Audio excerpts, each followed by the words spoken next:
Good morning, students. We have been going through the chapter of nouns, and today we will visit two of the most famous families, common noun and proper noun. But before that, let's just revise our basic idea about noun community. So here's the classification. Nouns can be divided into concrete and abstract. These two types we have already discussed. Concrete nouns can further be divided into proper and common. Today we are going to discuss these two. Common nouns can further be classified into countable and uncountable. Countable nouns can be singular, that is one in number, or plural, that is multiple, more than one in number. Multiple plurals come together to form collective noun. Now let us have a look at common noun. This person, apparently a teacher, is shouting, "Students, quiet."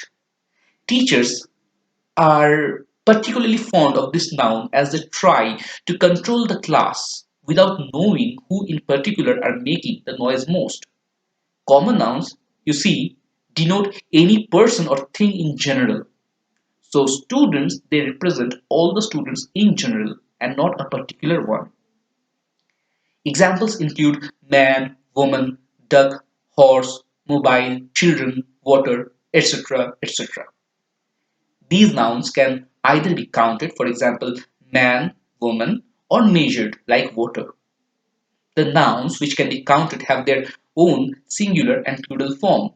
Man will become men, woman will become women. The nouns which are measured form the material noun family. For example, water is a material noun. Similarly, the plurals of any group together form the collective noun family. Now let us have some more examples. We go to school and study books. We make many friends in school. Some of them are boys and some are girls. And remember those days when we went to school with one pencil or a pen and returned with a dozen pens or pencils? Or perhaps you may have that fragrant eraser in your pencil box. You go to school in bus or private vehicles. You know how to ride a bicycle. You must have that dream car of yours that you want to get behind the steering wheel, and those cities, countries, or even continents in your bucket list. See, all of these things can either be counted or measured, and they represent their whole class and not a single individual of their type. A boy is a general term after all, and not necessarily Barun Dhawan. Now let us have a look at proper nouns. What are the proper nouns? The nouns which we use to particularize any of the common noun elements, to separate them from the rest, and to give them a unique identity are called proper nouns. Let us have some examples. The world has seen many epics, but only one the Ramayana or the Mahabharata. History is shaped by innumerable revolutions, but there has been only one French Revolution or Bolshevik Revolution. Many writers, but only one Dostoevsky or Tolstoy. Many rivers have mingled in the ocean, but only one the Ganga. Many have eaten chocolates, but only one Ramesh and one Suresh have eaten the five star.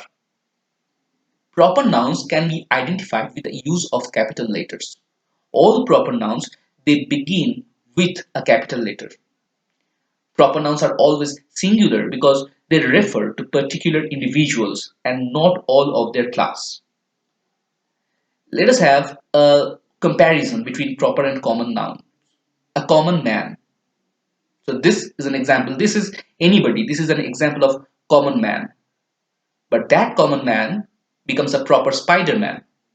So you see, a common man can be a regular person, anybody, but Spider-Man, he is one of a kind. And this is like Thanos' snap. Anyway, proper versus common dilemma. Iron Man, okay?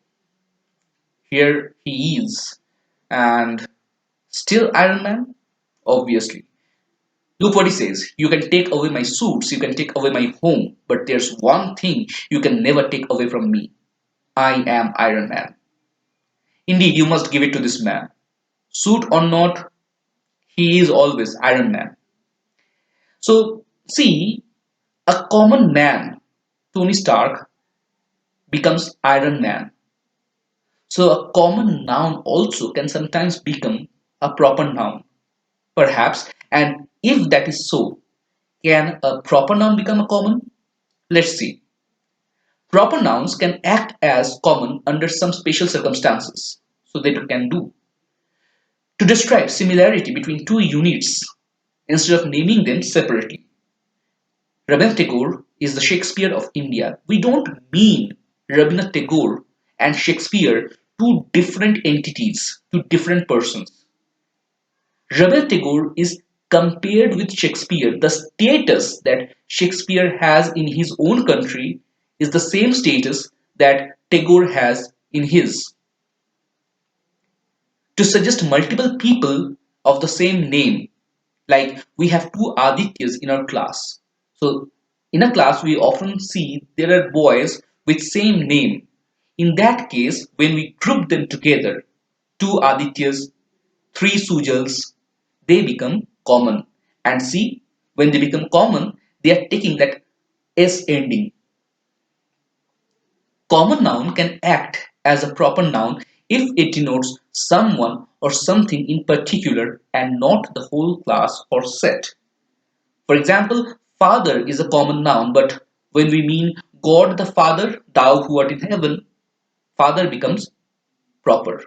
Similarly, tower is a common noun, but when he saw the ghost of Henry VI at the tower, we mean Tower of London and it becomes proper noun. That will be all for today. Thank you.